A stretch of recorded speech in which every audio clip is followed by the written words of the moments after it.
Hey YouTube, Darren here. Gonna be kind of an update as to what all's going on. Gonna do some shout outs.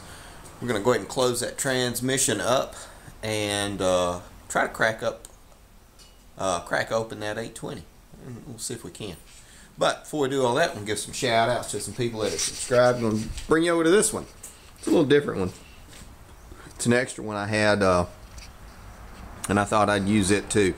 Jordan Skillen, thank you for subscribing, man. I appreciate it. Blake Koch, right up there. Thank you, sir. Dozer 762, thank you. Justin Aid, thank you, man. And a special thanks out to Joseph Fullington for he made me 3 or 4 introductions. So you'll be seeing those come up as well. Thanks, man. I really appreciate it. They should do really well. And hey, if I can get them to open up, you should have already seen one. As always, SulphurCityDesigns.com. Go to them for all of your off-road modding, and stickage needs. Hoodies, t-shirts, stickers, even custom stickers. I've got some I got to get too, but he'll do the custom work for you as well. Southern Off-Road Mowers on Facebook. Guys, go to it and post some junk or not, but we'd like it if you did. This is that transaxle that I had out because I wasn't sure what was going on with it. I'm going to say that the wheel key had either broken or sheared or something like that. I found a little bit of grainy crap inside the keyway, pieces and stuff.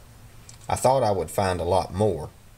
Could have sworn I put it in there. Pretty sure, like 90% sure I'd put it in there on both sides. But I've never really had one shear. I've had every other kind of keyway and Woodruff key shear, but I've never had one of those. But that's okay. It's all good. It's going back together, and this is a great excuse to put the 820 in. So I'm going to get this guy back together, make sure it rolls and turns and moves, and then we're going to crack open the 820. Okay, guys, got it all back together, and everything works. Going to put it up on the shelf here. Got a little something coming up in the springtime when the weather gets warm, so this is going to be for that one as well as the tires, the 22-inch tires that I've got set aside. So now let's clean this table off, get everything squared away, clean the tools, and we'll start on the 820. Guys, now we're back. Got the other transaxle all put together. This is the 820, and I've gone ahead and loosened all of the bolts. And I just kind of want to do a real quick overview, just a general observation. Let me set this tripod down and get it situated. This thing is heavier and beefier just all the way around. I mean, of course, y'all already knew that. Whereas we had, the bolts had 3/8 heads. These are all 1/2 inch. And the bolts are even thicker. I mean, this is just a more solidly built transaxle. And again, y'all already knew that. So we're going to go ahead and crack it open and see what we guys find. Now time for the unveiling. Never been cracked open before.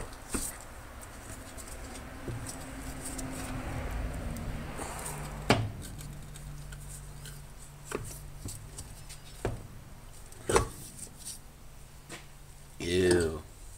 This has that brand new stink to it. Golly.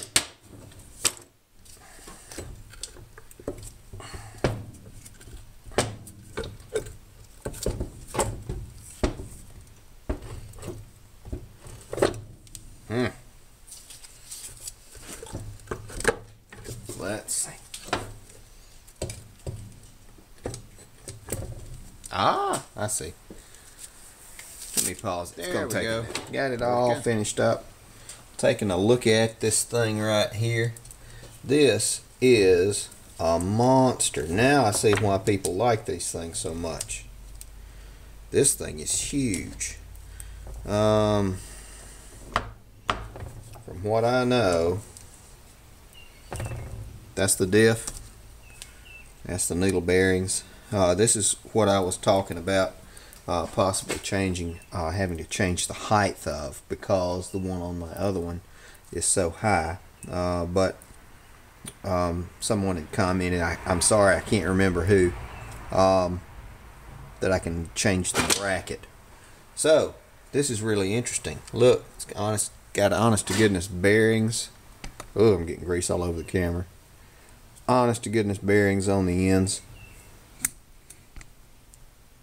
It is just stout all the way through. Now I see why everybody loves these things. This is a hoss. Alright guys, now more to come. Got everything taken apart. Got the top half clean. I was able to find the check ball. So everything is going along swimmingly. I've got to read up a little bit and figure out how to go about locking this guy. And then hopefully in the next day or so we'll get everything locked. The bearings are good. I'm not going to replace the bearings. They're sealed. They roll really well. You know, what else can you say about sealed bearings? And so I've got the top half cleaned out. There's a little bit of metal, not very much at all. So that's kind of where we're sitting. I'm going to go into it later on this evening. I'll start reading up on everything, see if we can't get it all figured out, and then we'll go about getting this guy locked. Guys, I appreciate you watching. It's been a long day. Comment, rate, subscribe. Really appreciate it. Thanks for watching, guys. Y'all gonna make some mayhem.